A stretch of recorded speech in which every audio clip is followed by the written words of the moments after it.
আমরা দেখেছি 23-এর নির্বাচনে সত্যি রক্তক্ষয়ী লড়াই হয়েছিল, সেদিন আমি আইএসএফে ছিলাম, কিন্তু আজকে আবার আমি তৃণমূলের মঞ্চে। কেন জানেন? আমরা দেখেছি যে আমরা সেখানে কাজ করতে গিয়ে আমরা অনেক লড়াই করেছি, ভাঙড়ের মানুষ প্রচুর সাথ দিয়েছে, সাপোর্ট করেছে, কিন্তু আমরা যখন বিপদে পড়ছি, আমরা যখন কোনো কাজের জন্য যাচ্ছি, আমরা সেখানে কাউকে পাচ্ছি না, কোনো ডাকে কেউ সাড়া দেয় না, শুধু আমাদেরকে লড়াই করতে হচ্ছে। শুধু কেউ যদি থাকে সেটা ভাঙড়ের মানুষ, এরাই কিন্তু সর্বদা লড়াইয়ের জন্য এগিয়ে আসে। আর কোনো নেতা বাইরের থেকে কেউ আসে না, শুধু আসে, ভাষণ দেয়, চলে যায়, উস্কানি দেয়, চলে যায়। এইভাবে কি চলতে থাকে? ভাঙড়ের মানুষ কি চেয়েছে? উন্নয়ন, রাস্তাঘাট, বিদ্যুৎ, আলো, শিক্ষা, স্বাস্থ্য, এইগুলোই তো ভাঙড়ের মানুষ চায়। ভাঙড়ের মানুষ তো গমগুলির রাজনীতি করতে চায় না।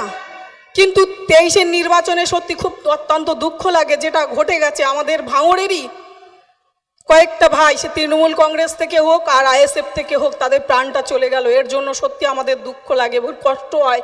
কি আজকের তারা এই রাজনীতির লড়াইয়ে বলি হয়েছে, তাদের প্রাণ গিয়েছে, এর দায়টা কার?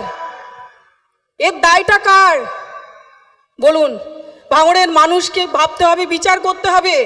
আমরা যারা উন্নয়নের জন্য 2021 সালে ভাঙড়ে বিধায়ক করেছি, সেই বিধায়ককে আমি যখন নিজে বিপদে পড়েছি তাকে ডাকা সত্ত্বেও কিন্তু উনি আমার ডাকে সাড়া দেননি, যার জন্য আমার মনে হয়েছে যে আমার ভাবা দরকার, আমার কথায় যেসব ভাইয়েরা আসবে, যাদেরকে আমি ডেকে নিয়ে রাজনীতি করি, যারা যখন বিপদে পড়ছে কাউকে পাওয়া যাচ্ছে না। ভাঙড়ের বিধায়ককে ফোন করলে উনি ফোনই তোলেন না। আজকে আমাকে বলছে গাদ্দারি করেছি।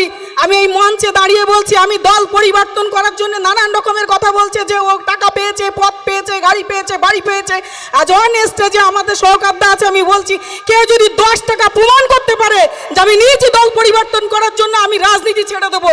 এত বড় কথা বলছি, যারা বাইরের থেকে আমাকে কটূক্তি করে যে আমি গাদ্দারি করেছি, আমি সিদ্ধারা বিক্রি করেছি, আমি গাদ্দারিও করিনি, সিদ্ধারা বিক্রি করিনি। কিন্তু এটাই দুঃখ লাগে যে আমরা যখন লড়াই করি, আমরা যখন বিপদে পড়ি, যখন 23-এর নির্বাচনে আমরা স্কুলে লড়াই করছিলাম, সেই সময় দাঁড়িয়ে আমি মনে হয় শখানেক ফোন করেছিলাম আমাদের এমএলএ নওশাদ সিদ্দিকী ভাইজানকে, একটা বারের জন্য আমার ফোনটা রিসিভ করেনি। কেন? সেই দিনকে তো কয়েকজন প্রাণও হারিয়েছিল। এর জবাবটা ওনাকে দিতে হবে না? আজকে মনে হচ্ছে যে আসমা গাদ্দারি করেছে। সেদিন আপনি কোথায় ছিলেন? কেন বিপদে সাথ দিননি? তারপরেও চুপ ছিলাম। কেন জানেন? যে মানুষের ভালোবাসা নিয়ে আমি এসেছি, মানুষের ভালোবাসা নিয়ে জিতেছি। মানুষকে আমি প্রতিশ্রুতি দিয়েছিলাম, কিন্তু যখন দেখছি বারে বারে শুধু আমার সঙ্গে অন্যায় হচ্ছে না, আমারই দলের যারা, আমরা রাজনীতিটা ভাঙড়ে কারা নেতৃত্ব দেয়? আইএসএফের আমরা গুটিগত নেতা ছিলাম, তার মধ্যে আমি সর্বোপরি সবসময় ঝাঁপিয়ে পড়তাম কারোর যদি কোনো বিপদ হয় সেই জায়গায়। তা সেই জায়গায় দাঁড়িয়ে যখন আমার ছেলেরা যারা আমাদের এক ইশারায় ছুটে যেত লড়াই করতে, তারা যখন বমগুলিতে আহত হয়ে হসপিটালে ভর্তি ছিল, 6 মাস বিছানায় শুয়েছিল, কই তাদেরকে একটা বারের জন্য উনি দেখতে আসেননি। কেন আসেননি? উনি তখন চলে গেছিল তৃণমূলের বিধায়ক সোম নাকি ওই আপনার সাপুরজিতে কোন হোটেলে নাকি হোটেল মালিকের সঙ্গে বেয়াদবি করেছে, মারামারি করেছে, সেখানে ফুটেজ খেতে চলে গিয়েছিলেন। কিন্তু আমাদের যে ছেলেগুলো 5 জন আহত হয়েছিল তাদেরকে একবারও দেখতে আসেননি। কেন? আমি অন রেকর্ড বলছি, ক্যামেরার সামনে, মিডিয়ার সামনে, সোশ্যাল মিডিয়ার মাধ্যমে ওনাকে এটাই বলতে চাই, উনি কেন দেখতে আসেননি? আমি ওনাকে বারবার ফোন করেছিলাম, ভাইজান আপনি একবার আসুন, দেখুন, ওদের জামিনের ব্যবস্থা করান, একজন ছেলে মারাও গেল। আমাকে বলছে গাদ্দার। আমি ভাঙড়ের কোনো মানুষের সঙ্গে গাদ্দারি করিনি, আমি উন্নয়নের সঙ্গে আছি। যারা আমাদের বিপদে পাশে দাঁড়াবে, আজকে আমি বিরোধী দল থেকে আসলেও আমি বিপদে পড়লে সহকারদা আমার পাশে দাঁড়ায়, আমাদের ছেলেদের পাশে দাঁড়ায়। ভাঙড় থেকে এক এক করে সবাই কিন্তু আইএসএফে যুক্ত হচ্ছে। কেন জানেন তো? ওইখানে কিন্তু তৃণমূলে যুক্ত হচ্ছে, আইএসএফ থেকে এসে তৃণমূলে জয়েন করছে। কেন বলুন তো? ওখানে কাউকে বিপদে পড়লে পাওয়া যায় না, কারোর নামে যদি কেস হয় সে জেল খাটে, কিন্তু তাকে আর ছাড়ানোর লোক হয় না, জেলে দেখতে যাওয়ার লোক হয় না, তার সংসারটা কি করে চলে সেটাও কিন্তু কেউ দেখে না। কারণ সেই সময় আমি তো আইএসএফে ছিলাম, আমি জানি তাদের কত যন্ত্রণা। আমি নিজে 2 মাস জেল খেটেছি, আমি জানি। আমার পরিবারের সঙ্গে কেউ যোগাযোগ করেনি, আমাকে একবারও দেখতে যায়নি। যাই হোক, আপনাদের কাছে অনুরোধ, সময় থাকতে আপনারা নিশ্চয়ই, ভাঙড়ের মানুষ সবসময় বিপ্লবের সঙ্গে থাকে। তৃণমূল কংগ্রেসের পুরো পরিবার যারা এই মঞ্চটাকে আজকে বসে আছেন, এবং তারই অংশ আপনারা যারা আমার সর্বোপরি আমার সামনে বসে আছেন, দেখুন আমরা রাজনীতি করতে এসে রাজনীতির প্রেক্ষাপটে অনেক কিছু দেখেছি। ভাঙড়ের ইতিহাস এটা পুরনো নয়, নতুন নয়। ভাঙড়ের ইতিহাসটা দীর্ঘদিন ধরে পালাবদল হচ্ছে, একের পর এক পালাবদল আমরা দেখেছি। কখনো কংগ্রেসের হাতে, কখনো সিপিএমের হাতে, আবার জয় ছিনিয়ে নিয়েছে তৃণমূল কংগ্রেস, সেখান থেকে আইএসএফ থেকে আবার নতুন করে। এমন সময় শওকতদা এই তৃণমূল কংগ্রেস যে সময় ডুবতে বসেছে, সেই সময় কিন্তু ভাঙড়ের অবজারভার হয়ে এসেছে এই ভাঙড়ে তৃণমূল কংগ্রেস প্রতিষ্ঠা করার জন্য। আমায় পথ দেখায়, অনুরোধ আছে সময় থাকতে আপনারা সজাগ হন, তৃণমূল কংগ্রেসের হাতটাকে শক্ত করুন। সবাই ভালো থাকুন, সুস্থ থাকুন।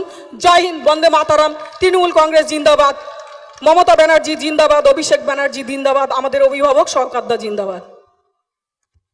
ধন্যবাদ আসমাদিকে তার মূল্যবান বক্তব্য রাখার জন্য। এরপরে বক্তব্য রাখার জন্য অনুরোধ করব ভাঙড় 2 পঞ্চায়েত সমিতির জনস্বাস্থ্যের কর্মদক্ষ সম্মানীয় কাশিফুল করিম খানকে।